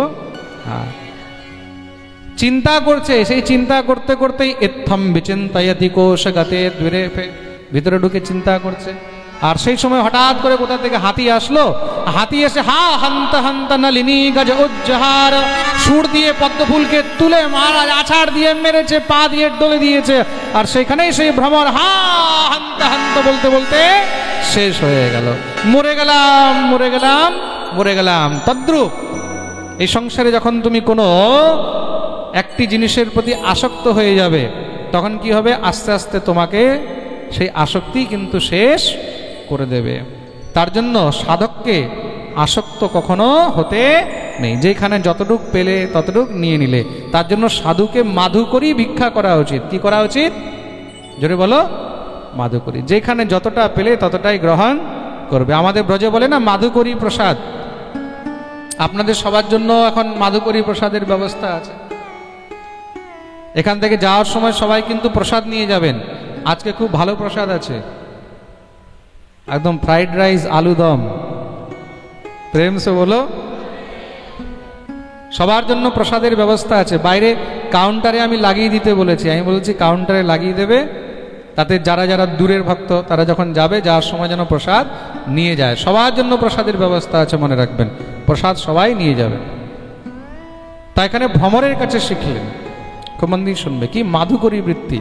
যেখান থেকে তুমি যা পেলে সেটাকেই সঙ্গে সঙ্গে নিয়ে বেরিয়ে যাও, কোনো এক জায়গায় আসক্ত থাকতে নেই। সাধককে এক ঘরের আশায় থাকতে নেই, এক ঘরে বারবার ভিক্ষা করতে নেই, এক গৃহের থেকে বারবার কিছু নিতে নেই। তাহলে কি হবে, তুমি যখন মরবে তার ঘরের কুকুর হয়ে জন্মগ্রহণ করতে, ঋণ হয়ে যাবে। তার কি হবে, ঋণ হয়ে যাবে। প্রেম সে বলো। 13 নম্বর গুরু বানালেন মৌমাছিকে। কাকে গুরু বানিয়েছেন? মৌমাছিকে। খুব মন দিয়ে শুনবে। মৌমাছির কাছে কি শিখলেন? সায়ন্তনম সন্তনম বা ন সংগৃহীত ভিক্ষিতম পাণি পাত্র দ্রামত্র মক্ষিকে ন সংগ্রহী। মৌমাছির কাছে শিখলেন যে কখনো সংগ্রহ করতে নেই। জীবনে তুমি যতই সঞ্চয় করো, যতই সংগ্রহ করো, মৌমাছি কি করে, মধু সংগ্রহ করে, মধু সংগ্রহ করে মধুর বাসা বানায়, কিন্তু নিজে কখনো মধু উপভোগ করতে পারে? তাহলে কি হয়, সঞ্চয় সে করে আর উপভোগ অন্যরা করে। শিকারী আসে, চাক ভেঙে নেয়, আর সঞ্চয় করে সেই মৌমাছি সেই মধুর মধ্যেই মরে যায়। আর মধু পান করে কারা? বাকিরা। তদ্রূপ এই সংসারে যে নিজের উদর পূর্তি থেকে বেশি, ভ্রমরও মধু পান করে। খুব মন দিয়ে শুনবেন। ভ্রমর কি করে? মধু পান করে, কিন্তু মধু সঞ্চয় করে না। আর মৌমাছি কি করে? সেও মধু পান করে, কিন্তু সে কি করে? মধুকে সঞ্চয় করে। সঞ্চয় করে করে করে করে জমাচ্ছে, নিজে উপভোগ করতে পারলো না, শেষ হয়ে গেল, অন্য কেউ উপভোগ করে নিল। তাই তো তুমি জমাচ্ছ, খাবে কে? বলে ছেলে খাবে, নাতি খাবে। ছেলেও নেই, নাতিও নেই, তখন কি হবে? বলে রে পরিবারের লোক খাবে, রিলেটিভ খাবে। আর কেউ না হলে তখন মহারাজ কেউ তখন তোমার সঙ্গে ঠকবাজি করবে, চালবাজি করবে। মুখের কাছে পয়সা আছে, তোমার কাছ থেকে কি করে বের করবে? চারদিক থেকে সবাই তখন কি করবে? তোমার সেই সঞ্চিত বস্তুকে লুটে নেওয়ার জন্য পাগল হয়ে যাবে। তার জন্য জীবনে তুমি যা সঞ্চয় করছো সেটাকে উপভোগ করো, কাজে লাগাও, সৎ কাজে লাগাও। তো সৎ কাজে কি করে লাগাবে? বলে মৌমাছির কাছে এটাই শিখেছি, সঞ্চয় করে কখনো জমিয়ে রাখবে না, সেটাকে সৎ কার্যে লাগাও। দান করো, ধর্ম করো, তীর্থযাত্রা করো। পয়সা কামিয়েছো, তীর্থে চলে যাও, তীর্থে গিয়ে সেখানে তীর্থ দর্শন করো। আজ কাশী গেলে কিছুদিন পরে হরিদ্বার চলে যাও, কিছুদিন পরে ঋষিকেশ চলে যাও, কোনো সময় 4 ধাম চলে যাও, কখনো রামেশ্বরম চলে যাও, দ্বারকা চলে যাও, কখনো শ্রীশৈলম চলে যাও, কখনো নাগেশ্বর চলে যাও। কত তীর্থ আছে। কখনো বাবা বৈদ্যনাথের দর্শন করে চলে আসো, কখনো কামাখ্যা চলে যাও, বৃন্দাবন চলে যাও, গিরিরাজ গোবর্ধন চলে যাও, হ্যাঁ, বিন্ধ্যাচল চলে যাও, প্রয়াগ চলে যাও। কত তীর্থ আছে, তীর্থ দর্শন করো। আর যেখানে সৎকর্ম হয় সেখানে দান করো, তাহলে কি হবে? তোমার সেই সঞ্চিত বস্তু সৎ কাজে লাগবে। প্রেম সে বলো। 14 নম্বরের গুরু হলো হাতি। 14 নম্বরের গুরু কি? হাতি। হাতি থেকে কি শিখলেন? নাধি গচ্ছেত স্ত্রিয়ম প্রাজ্ঞঃ করহিচিন মৃত্যুমাত্মনঃ বলাধিক্যৈ সহন্যেত গজেরন্যৈর্গজো যথা সাধককে সবসময় স্ত্রী থেকে সাবধান থাকা উচিত। কেন? যেরকম হাতিনির মোহে পড়ে গর্তে পড়ে যায়। শিকারী কি করে? হাতিকে ধরার জন্য একটা কাষ্ঠ হাতিনি বা একটা ঘাস দিয়ে হাতিনি বানিয়ে সেখানে রেখে দেয়, আর হাতি সেই হাতিনিকে দেখে আকর্ষিত হয়ে সঙ্গমের লালসায় সেখানে গিয়ে গর্তে পড়ে যায় আর ফাঁদে পড়ে শেষ হয়ে যায়। তদ্রূপ সাধককে সবসময় স্ত্রী থেকে সাবধান থাকা উচিত। 15 নম্বরের গুরু বানালেন মধু সংগ্রাহককে। কাকে বানালেন? মধু সংগ্রাহক। মধু সংগ্রাহককে ওই যে মৌমাছির যে চাক হয়, সেই চাকে যে মধু আছে, মধুটাকে যারা সংগ্রহ করে তাকে বলা হয়েছে মধু সংগ্রাহক। তার কাছে কি শিখলেন? নদেয়ম নোপভোগ্যম চ লুব্ধের ইয়দ দুঃখ সঞ্চিতম ভুঙ্ক্তে তদপি তচ্চান মধু হেবার্থ বিন মধু। দেখুন, মৌমাছি সংগ্রহ করেছে, কিন্তু সংগ্রহ করে সেটাকে নিজে ভোগ করতে পারল না। সৃষ্টির নিয়ম দেখুন। আর সেই মৌমাছির সংগ্রহিত সেই মধুকে কে নিয়ে গেল? মধু সংগ্রাহক। আপনি সঞ্চয় করেছেন, আপনার অর্থ, আপনার টাকা, আপনার পয়সা কেউ মেরে নিয়ে চলে গেল। এবার আপনি কি ভাবছেন সে সুখী থাকবে? সে ভোগ করতে পারবে? মধু সংগ্রাহক মধুটাকে কি করলো? চাক ভেঙে নিয়ে চলে আসলো। কিন্তু চাক ভেঙে কি নিজে উপভোগ করতে পারছে? নিজে উপভোগ করতে পারছে না। কি হলো? তাকে সেটাও আবার বিক্রি করে দিতে হচ্ছে। তদ্রূপ আপনি এই সংসারে কার যদি বস্তু কেড়ে নিলেন, কার বস্তু যদি আপনি নিয়ে নিলেন, লুটে নিলেন, ছলে বলে কৌশলে, আপনি এটা মনে করবেন না যে আপনি সেটা উপভোগ করতে পারবেন। আপনিও উপভোগ করতে পারবেন না। যেরকম মধুর সংগ্রাহক ছলে বলে কৌশলে মৌমাছিদেরকে মেরে যেইভাবেই হোক মধুকে নিয়ে চলে আসে, কিন্তু তারপরে নিজেও সেটা ভোগ করতে পারে না, সেটাও তার হাত থেকে বেরিয়ে চলে যায়। তদ্রূপ এই সংসারে আমরা যদি পরের অর্থ, পরের সম্পত্তি ইত্যাদি হরণ করে নিই আর আমরা ভাবি যে আমরা সুখে থাকবো, কখনো থাকতে পারবে না। সেও তোমার হাত থেকে বেরিয়ে যাবে। আর মাঝখানে কি দিয়ে যাবে? বলে মৌচাক ভাঙার সময় কি হয়? তখন মৌমাছির কামড় খেতে হয়। মৌমাছির কামড় খেতে হয়, জায়গায় জায়গা ফুলে যায়, কষ্ট হয়। তা তুমি পরের সম্পত্তি, পরের অর্থ, পরের জমি নিলে তা তোমাকে কষ্ট ভোগ করতে হবে, আর নিজেও সেটা ভোগ করতে পারবে না। তার জন্য মধু সংগ্রাহক থেকে আমরা এটা শিখলাম যে পরের বস্তু, পরের জিনিস কখনো গ্রহণ করিতে নেই। প্রেম সে বলো। 16তম গুরু বানিয়েছেন হরিণকে। কাকে গুরু বানিয়েছেন? গ্রাম্য গীতম ন শৃণুয়াদ ইয়তির্বনচরঃ ক্বচিৎ শিক্ষেদ হরিণাদ বদ্ধান মৃগয়োর গীতমোহিতা। যেরকম হরিণ কি হয়, সুন্দর গান শুনে হরিণ আকর্ষিত হয়ে দৌড়ে চলে যায়, আর শিকারী তাকে ধরে নেয়। তাতে কি হয়? হরিণের জীবন শেষ। তদ্রূপ সাধককে কখনো গ্রাম্য বার্তা, সংসারের কথা, সংসারের নিন্দা চর্চা এগুলোর মধ্যে পড়তে নেই। কোথাও যদি সাংসারিক কথা হচ্ছে, বিষয়ের কথা হচ্ছে, সাধককে তখন সেই স্থান ছেড়ে দিয়ে চলে যাওয়া উচিত। অন্যথা কি হবে? হরিণের মতন সেও পাপের চক্করে ফেঁসে যাবে। প্রেম সে বলো। যেইখানে দেখবে, মনে রাখবে, ভক্তদেরকে, বৈষ্ণবদেরকে পরনিন্দা, পরচর্চা থেকে সবসময় দূরে থাকা উচিত। গ্রাম্য বার্তা, গ্রাম্য চর্চা এগুলো থেকে দূরে থাকা উচিত। 17 নম্বর গুরু বানালেন মৎস্যকে। কাকে বানিয়েছেন? মৎস্যের থেকে কি শিখলেন? জিহ্বয়াতি প্রমাথিন্যা জনো রস বিমোহিতঃ মৃত্যুমুচ্ছ্রিত্য সদ্বুদ্ধির মীনস্তু পরিশের যথা। মৎস্য নিজের জিহ্বার লালসার জন্য নিজের প্রাণ হারিয়ে ফেলে। মাছকে কি করে? একটুখানি খাবার দিয়ে ধরে নেয়, ফাঁসিয়ে দেয়। তদ্রূপ আমরা নিজের জিহ্বা লালসার জন্য কিন্তু নিজের সর্বস্ব নষ্ট করে দিচ্ছি। তাই তো? শুধুমাত্র জিহ্বার লালসার জন্য আমরা জিহ্বার লালসার জন্য কি করছি? জীব হত্যা করছি। কার মাথা কেটে খাচ্ছি, কার হাত কেটে খাচ্ছি, পা কেটে খাচ্ছি, শরীরটাকে কেটে কেটে খণ্ড খণ্ড করে খাচ্ছি। তাতে কি হচ্ছে? তাতে আমরা দিনরাত শুধু পাপ অর্জন করেই যাচ্ছি। আর পাপ নয়, নিজের শরীরের জন্য রোগ ব্যাধিও নিয়ে যাচ্ছে। আপনি যেই মাংসটা খাচ্ছেন, আপনি যেই জীবের মাংস খেলেন আপনি জানেন সেই জীবের মধ্যে কি কি রোগ ব্যাধি আছে কি নেই?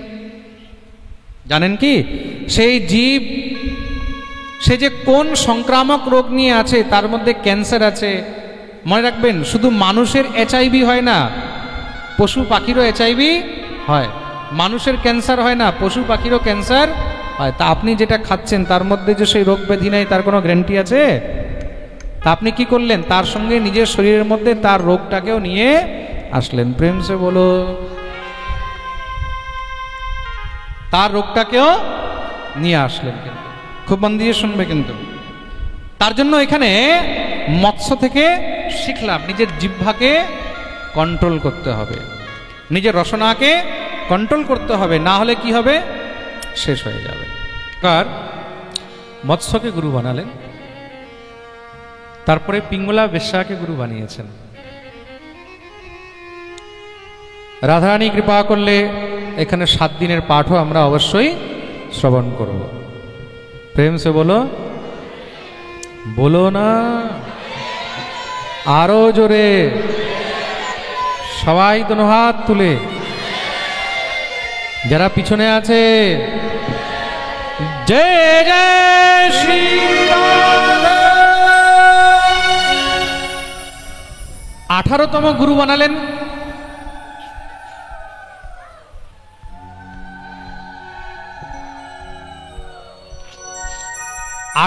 গুরু বানালেন পিঙ্গলা নামক বেশ্যাকে। কাকে গুরু বানিয়েছেন?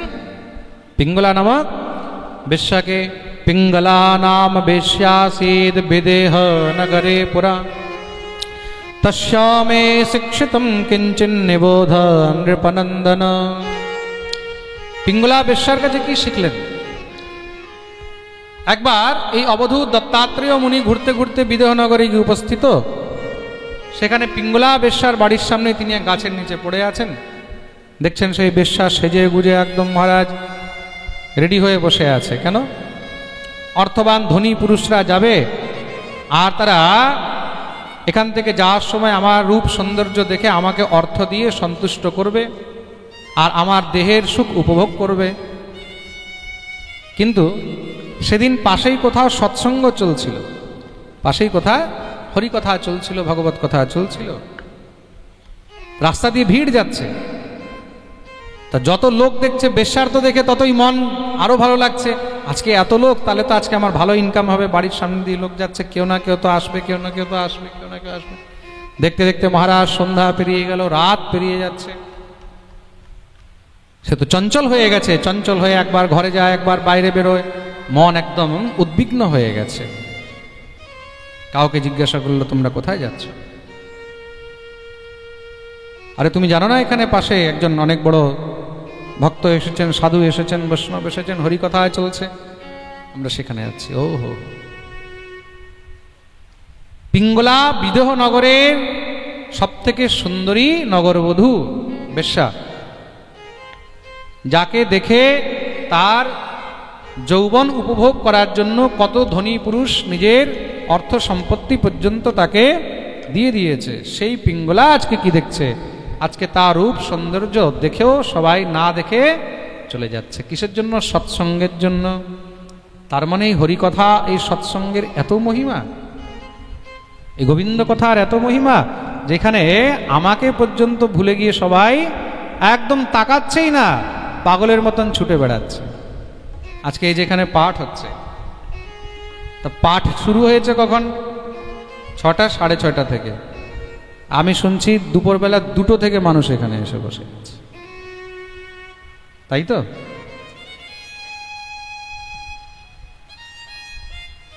এই যে প্রীতি, এই যে লালসা, এই যে হরিকথার জন্য, এই লালসা অন্য কোনোর জন্য তো হয় না। হয় কি? সিনেমা দেখার জন্য 2টো থেকে কেউ বসে থাকবে? বিকেলে 6টার সময় শো, 2টো থেকে 4 ঘন্টা আগে থেকে কেউ বসে থাকবে? কোনো নেতা, কোনো মন্ত্রী আসলে বসে থাকবে? কিন্তু আজ কার জন্য বসে আছে? হ্যাঁ, ভাগবতের জন্য, হরিকথার জন্য। পিঙ্গলার বৈরাগ্য হয়ে গেল। দেখুন, সংসার থেকে বৈরাগ্য কখন হয়? একমাত্র যখন কৃষ্ণ চরণে অনুরাগ হয়। একমাত্র যখন কৃষ্ণচরণে অনুরাগ হয়। তখন সেই পিঙ্গলা নিজেই বলছেন, আশাহি পরম দুঃখম নৈরাশ্যম পরমম সুখম যথা সঞ্চিদ্য কান্তাশাম সুখম সুস্বাপ পিঙ্গলা। আশাহি পরমম দুঃখম, জগতের আশাই হলো দুঃখের মেন কারণ। আর নৈরাশ্যম পরমম সুখম, তার জন্য জগতের কখনো আশাই করতে নেই। কেউ আমার কাছে আসবে, কেউ আমার জন্য করবে, কেউ আমার দিকে তাকাবে, এই আশাই কখনো করতে নেই। আর যখন পিঙ্গলা আশা ত্যাগ করে দিয়েছে, সব ছেড়ে দিয়েছে, আজ থেকে রূপ এই শৃঙ্গার সব তিলাঞ্জলি দিয়ে দিলাম। আজ থেকে যদি আমি সাজবো তাহলে আমার গোবিন্দের জন্য সাজবো, আজ থেকে যদি প্রতীক্ষা করব আমার গোবিন্দের জন্য প্রতীক্ষা করব। এই সময় মানুষের জন্য নষ্ট করব না, এই সময় আমি বসে বসে হরিনাম করব। সুখম সুস্বাপ পিঙ্গলা, পিঙ্গলার জীবন ধন্য হয়ে গেল, সুখে শান্তিতে ঘুমাতে পারলো, আর ভজন করে সেও পরম ভক্ত হয়ে গেল। তো পিঙ্গলা বেশ্যার কাছে শিখেছে সংসারের কারোর প্রতি কখনো আশা করিবে না। আমরা কি করছি? আশায় মরে যাচ্ছি। হ্যাঁ, ছেলেকে বড় করেছি, ছেলে আমাকে খাওয়াবে না, ছেলে আমাকে দেখবে না, এই আশাও করে লাভ নেই। তোমার কপালে থাকলে তোমাকে খাওয়াবে, দেখবে, না থাকলে দেখবে না। আশা করবে না, কখনো কোনো জিনিসের আশা করবে না। আমি মন্দির বানাচ্ছি, বৃদ্ধাশ্রম বানাচ্ছি, আমাকে ঘরে কত কথা শুনতে হয়েছে, আমাকে কতবার আমার ঘরেই টিটকারি মারা হয়েছে। আমাদের জন্য কি করছে? মন্দির বানাচ্ছে, বৃদ্ধাশ্রম বানাচ্ছে। হ্যাঁ, আমি চুপচাপ শুনে নি, কারণ কি আমি জানি আমি কি করছি। একদিন এই সংসারের মধ্যে আমিও থাকবো না, আমার ঘর পরিবারের লোকও থাকবে না, কিন্তু এই ঠাকুরের মন্দির থেকে যাবে, বৃদ্ধাশ্রম থেকে যাবে। আমার পরেও শত শত বছর সবাই এটা তো বলবে যে মহারাজজি জীবনে একটা মন্দির বানিয়ে গেছেন, বৃদ্ধাশ্রম বানিয়ে। আমি যদি চাই আমি গাড়ি কিনতে পারতাম ফার্স্ট ক্লাস, সব পাঠকরাই তো গাড়ি কিনে 30-40 লাখ, 1 কোটি টাকা গাড়ি কিনে ঘুরছে। আমি কি কিনতে পারি না? আমার কি ইচ্ছা হয় না? আমারও তো ইচ্ছা হয় আমি একটা ভালো গাড়ি কিনে ঘুরি, কিন্তু কোনো সময় আমি মনে এই জিনিস আনিনি। ভগবান যখন করবে করবে, যতদিন সামর্থ্য আছে কিছু ভালো কাজ করে যাই, এটা চিরস্মৃতি হয়ে থাকবে। তুমি পরিবারের জন্য যদি প্রাণও দিয়ে দাও না, তবুও তারা এটাই বলবে যে আমার জন্য তুমি কি করেছো। লিখে রেখে নাও আজকে সবাই একদম ভালো করে খাতা কলমে, আর মিলিয়ে নেবে জীবনের মধ্যে। তুমি যার জন্য যত কিছু করবে সেই তোমাকে বলবে তুমি আমার জন্য কিছুই করো। প্রেম সে বলো, তার জন্য যা কিছু করার ভগবানের জন্য করো, সমাজের জন্য করো। প্রেম সে বলো। তা সুখম সুস্বাপ পিঙ্গলা, পিঙ্গলার কাছে এটা শিখলাম, জগতের আশা করে কোনো লাভ নেই। তৎপশ্চাৎ 19 নম্বর গুরু বানিয়েছেন কাকে? কুরর পক্ষীকে। কুরর পাখি, যেটাকে আমরা চিল পাখি বলি। একটা চিল পাখি মাংসের টুকরো নিয়ে উড়েছে, তার পিছনে 50টা চিল একদম ধাবা দিয়েছে। কিসের জন্য? ওই মাংসের টুকরোটাকে পাওয়ার জন্য। সে কষ্ট করে একটা মাংসের টুকরো নিয়ে এসেছে, আর সেটাকে যে খেতে পারছে না, আরো 50 জন তার উপরে ঝাপটাচ্ছে, এটা আমি নেব, আমি নেব, আমি নেব। সেই চিল পাখি তো তখন কষ্টে লাফাচ্ছে, তখন সে কি করলো? তাড়াতাড়ি করে মাংসের টুকরোটাকে ফেলে দিল। যখনই ফেলেছে বাকি সব তার থেকে দূরে সরে গেছে। তদ্রূপ তুমি যতক্ষণ পর্যন্ত সংগ্রহ করে রাখবে তোমার পিছনে সবাই থাকবে, আর যখন তুমি ছেড়ে দেবে সবাই তোমাকে ছেড়ে দেবে, তুমিও মুক্ত হয়ে যাবে। ত্যাগ কি শিখেছে? ত্যাগ। 20 নম্বরের গুরু বানিয়েছেন কাকে? কুমারী কন্যাকে। এক কুমারী কন্যা, তাকে দেখার জন্য কিছু লোক এসেছে, মানে ছেলের ঘরের লোক এসেছে। ঘরে কেউ নেই, তাদেরকে রন্ধন করে কি দেবে? তাড়াতাড়ি করে গেছে, ঘরের মধ্যে চাল নেই, ধান কুটা আরম্ভ করেছে, হাতে চুড়ি ছিল, চুড়িগুলো খনখন খনখন করে আওয়াজ করছে। ভাবলো যদি বুঝতে পারে এর ঘরে তো চালও নেই, তাহলে আমার মা বাবার সম্মান নষ্ট হবে, তাড়াতাড়ি করে হাতের থেকে চারটা চারটা চুড়ি খুলে রেখে দিয়েছে, এখনো দুটো দুটো আছে, এখনো খন খন খন খন করছে। আবার তার থেকে একটা একটা চুড়ি খুলে দিয়েছে। যখন মাত্র একটা চুড়ি রয়েছে, দিব্যি আনন্দে ধান কুটে তাদেরকে গিয়ে রন্ধন করে অর্পণ করলো, কোনো আওয়াজ হয়নি। তদ্রূপ সাধককে সবসময় একাই থাকা উচিত। 10 জনের সঙ্গে থাকবে তাহলে কিছু না কিছু খটপট হতেই থাকবে। প্রেম সে বলো, 4টা বাসন এক জায়গায় থাকলে আওয়াজ হবেই হবে। তা তুমি 4 জনের সঙ্গে যখন থাকবে তখন কিছু না কিছু খটপট হবেই হবে। তুমি ভাববে সংসারের সবার সঙ্গে থেকে আমি শান্তিতে থাকবো, এটা সম্ভব নয়। প্রেম সে বলো। 21 নম্বরের গুরু বানিয়েছেন বাণ নির্মাতা। কাকে? বাণ নির্মাতা, যিনি বাণ তৈরি করেন। একজন বাণ নির্মাতা বাণ তৈরি করছে, এদিক দিয়ে রাজা বিশাল বড় দলবল নিয়ে বেরোচ্ছে, বড় বড় ঢোল নাগাড়া বাজছে, কিন্তু সে ফিরেও তাকাচ্ছে না। কেন? তার দৃষ্টি শুধু সেদিকে রয়েছে, বাণটাকে পিটাচ্ছে, ঠিক করছে। কেন? বাণের যেন ধার কোনো দিক দিয়ে কোনো কম না। একটু যদি এদিক ওদিক মন চলে যায় তাহলে তো নষ্ট হয়ে যাবে। তার কাছে কি শিখলেন? একাগ্রতা। কি শিখলেন? মনে রাখবে, জীবনে যতই সমস্যা আসুক নিজের একাগ্রতা কখনো নষ্ট হতে দেবে না। একাগ্রতা যদি তোমার ঠিক থাকে, তুমি নিজের উপলক্ষ্য বাঞ্ছিত সেই জায়গায় অবশ্যই পৌঁছাবে। প্রেম সে বলো। 22 নম্বর গুরু বানালেন সর্পকে, সাপ। সাপ কখনো নিজের ঘর বানায় না, বানায় কি? সাপ কি করে? যেখানে গর্ত পেল সেখানে গিয়ে ঢুকে বসে যায়। তদ্রূপ সাধককে কখনো নিজের জন্য বেশি কিছু বানানো উচিত নয়, যেখানে জায়গা পেল সেখানেই ঢুকে গেল। প্রেম সে বলো। 23 নম্বর গুরু বানিয়েছেন মাকড়সাকে। মাকড়সার কাছে কি শিখেছেন? মাকড়সা নিজে থেকেই জাল তৈরি করে, বাইরে থেকে কোথার থেকে আনে না। পাখি কি করে? এখান থেকে একটা ঘাস আনলো, ওখান থেকে এই আনলো, ঘর বানালো। মানুষ কি করে? ইট আনলো, পাথর আনলো, মাটি আনলো, ঘর বানালো। মাকড়সা কি করে? নিজের ভিতর থেকে জাল বের করে জাল বানায়, শিকার করে, মন ভরে গেল, জালটাকে আবার গিলে নেয়। তদ্রূপ নিজে মাকড়সার মতন হতে শিখবে, তার প্রয়োজন জীবনে যেন না হয়। নিজে দরকার হলো নিজে সব বিস্তার করলে, আর যখনই মহারাজ ইচ্ছা হলো সব গুটিয়ে আবার ঝোলা গুছিয়ে বেরিয়ে গেলে। প্রেম সে বলো। আর 24 নম্বর গুরু বানিয়েছেন ভৃঙ্গিকে। কাকে বানিয়েছেন? ভৃঙ্গি। ওই যে ভৃঙ্গি পোকা আমি পাঠের আগে বলেছিলাম, একটা কোনো পোকাকে নিয়ে ওই যে মাটির ঘর বানায় দেয়ালের মধ্যে, দেখবে ওটার মধ্যে ঢুকিয়ে দেয় আর নিজে বাইরে বসে থাকে। ওই ভৃঙ্গির ভয়ে ভিতরের যে পোকা সেটাও ভৃঙ্গি হয়ে যায়। তাই এখানে ভৃঙ্গি পোকা থেকে শিখলেন কি? শিখলেন জীবনে কার কাছে ভয় পেতে নেই। আর যদি চিন্তন করো, ভয় কার চিন্তন করে? ভৃঙ্গির চিন্তন করে। তা ভৃঙ্গির চিন্তন করতে করতে সেই পোকা কি হয়ে যায়? ভৃঙ্গি হয়ে যায়। তদ্রূপ যদি চিন্তন করতে হয় জীবনে, তাহলে একমাত্র গোবিন্দের পাদপদ্মের চিন্তন করো। তাহলে কি হবে? ব্রহ্মবিদ ব্রহ্মৈব ভবতি। তার চরণের চিন্তন করতে করতে তুমি একদিন তার চরণে নিশ্চয়ই পৌঁছে যাবে। বলিয়ে ভক্তবৎসল ভগবান কি। আর ভগবান দত্তাত্রেয় বললেন, রাজন, এই 24 গুরুর পরে সব থেকে বড় আমি গুরু কাকে বানালাম? আমার এই শরীরকে।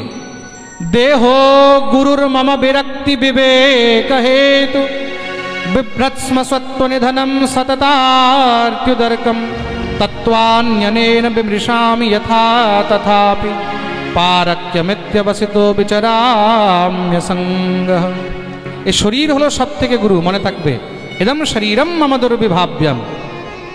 এই শরীর থেকে বড় আর গুরু কিছু নেই। এই শরীর থেকেই আমরা অনেক কিছু শিখতে পারছি, অনেক কিছু আমরা এই শরীর থেকে শিখছি। কোনটা দেখা উচিত, কোনটা দেখা উচিত নয়, কোনটা শোনা উচিত, কোনটা শোনা উচিত নয়, কোনটা বলা উচিত, কোনটা বলা উচিত নয়, কোনটা খাওয়া উচিত, কোনটা খাওয়া উচিত নয়। কিন্তু মনুষ্য বিবেকবান হয়েও বিবেকহীন হয়ে যায়। গরু ছাগল পশু পক্ষী তাদেরও বিবেক রয়েছে। গরু সে জানে আমাকে কি খেতে হবে, কি খেতে নেই। গরুর সামনে তুমি মাংস দাও, খাবে? খাবে কি? কেন? সে জানে আমার শরীরের সংরচনা কিসের মতন? আমার শরীরের সংরচনা হলো শাকাহারীর মতন। কি খাবো? শাকাহার, শাক সবজি, তাই তো, খড় টড় এসব জিনিস। তার সামনে তুমি যতই অন্যান্য জিনিস দাও, সে সেগুলো গ্রহণ করবে না। শরীর থেকে দেখো শিক্ষা নেওয়ার জিনিস, শিক্ষা নেওয়ার জিনিস তো। আর সিংহের সামনে তুমি ঘাস দাও, ঘাস খাবে কেন? তার প্রকৃতি রয়েছে, ভগবান তাকে সেইভাবেই বানিয়েছে। ছাগল, তুমি ছাগলের সামনে দাও, ছাগল ঘাস খাবে। তার সামনে মাছ দাও, মাছ তো খাবে না। সিংহের সামনে দাও তো সিংহ খাবে, কেন? তার খাদ্য এটা, ভগবান তাকে সেইভাবে বানিয়েছে। তা আমাদের শরীর কিসের জন্য তৈরি সেটা আমরা নিজেও বুঝতে পারছি না। সিংহ দেখবে জল পান করে, কিভাবে করে? ঠোঁট দিয়ে করে না জিভ দিয়ে করে? হ্যাঁ, জিভ দিয়ে পান করে। এটাতেই বোঝা যায় সে আমিষভোজী, সে মাংসাহারী জীব। আর গরু কি করে? গরু জিভ দিয়ে জল খায়, ঠোঁট দিয়ে খায়। হরিণ কি দিয়ে জল খায়? ঠোঁট দিয়ে খায়। তার মানে সহজেই বোঝা যাচ্ছে যে তারা শাকাহারী জীব। প্রেম সে বলো, আপনি কি দিয়ে জল খান? জোরে বলুন। হ্যাঁ, এবার বলছে না। কি দিয়ে জল খান? ঠোঁট দিয়ে। তা ঠোঁট দিয়ে আমরা জল খাই, তার মানে আমরা কি শাকাহারী না মাংসাহারী? তাহলে আমাদেরকে কি খাওয়া উচিত? হ্যাঁ, শাক সবজি, অন্ন ডাল, শাকাহার খাওয়া উচিত। তা আমরা কি করছি? উল্টো কাজ করছি, নিজের শরীরের বিরুদ্ধে আমরা কাজ করছি। তার জন্য রোগ ব্যাধি কষ্ট এগুলো ভোগ করতে থাকছি। প্রেম সে বলো।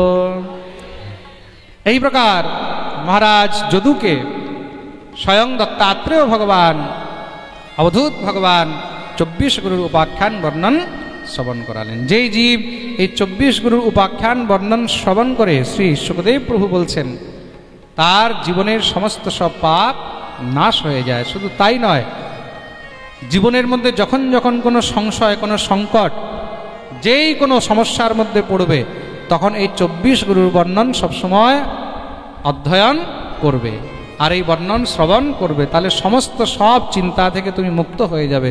তোমাকে এই প্রসঙ্গ, এই 24 গুরু বর্ণন সমস্ত সব রাস্তা দেখিয়ে দেবে। বলিয়ে ভক্তবৎসল ভগবান কি। এটাকে অবধূত গীতা বলা হয়েছে। কি বলা হয়েছে? জোরে বলো, খুব মন দিয়ে শুনবে। গীতাও তো অনেকগুলো আছে। শ্রীমদ্ ভগবদ গীতা, শ্রীমদ্ ভগবদ গীতা, তারপরে আছে গর্ভ গীতা, তারপরে আছে গোকর্ণ গীতা। কি আছে? গোকর্ণ গীতা। আর এটা হলো অবধূত গীতা। কি বলা হয়েছে? অবধূত বচঃ শ্রুত্বা পূর্বেশাম নঃ সপূর্বজঃ সর্বসঙ্গ বিনির্মুক্তঃ সমচিত্তো বভূবঃ। এটাকে অবধূত গীতা বলা হয়েছে। তার জন্য ওই যে উনি বললেন অবধূত শব্দের অর্থ আমি কালকের পাঠে বলেছিলাম। আপনি ছিলেন? কালকে ছিলেন না? তা কালকের পাঠ লাইভ শুনতে হবে। এখন একটা জিনিস ডাবল বলতে হবে, নইলে। কালকে আমি প্রথম শুরুই করেছি অবধূত দিয়ে, তাই তো। অবধূত কাকে বলে বলেছিলাম না কালকে পাঠে? প্রেম সে বলো। তা অবধূত গীতা নিত্য পাঠ করবেন, শ্রবণ করবেন, সমস্ত সব রাস্তা আপনাকে দেখিয়ে দেবে। বলিয়ে ভক্তবৎসল ভগবান কি।